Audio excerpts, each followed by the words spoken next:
ராசி பலன் YouTube channel நேயர்களுக்கு வணக்கம். கும்ப ராசிக்கு குரு பெயர்ச்சி பலன்கள் 2025 ஆண்டில் குரு பகவான் ரிஷப ராசி 4வது வீட்டில் இருந்து மிதுன ராசி 5வது வீட்டிற்கு செல்கிறார்.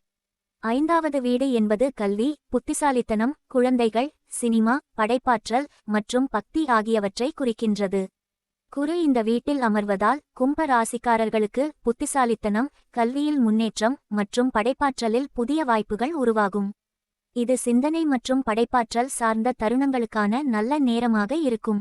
முழு வீடியோவை பார்க்க கீழே உள்ள ப்ளே பட்டன் கிளிக் செய்யவும், லைக் செய்யவும், உங்கள் நண்பர்கள் மற்றும் குடும்பத்தினருடன் ஷேர் செய்யவும் மற்றும் சேனலுக்கு சப்ஸ்கிரைப் செய்யவும், பெல் பட்டனை கிளிக் செய்யவும். நாங்கள் போடும் பதிவுகள் உடனுக்குடன் உங்களுக்கு கிடைக்கும். நன்றி, மகிழ்ச்சியாக இருங்கள்.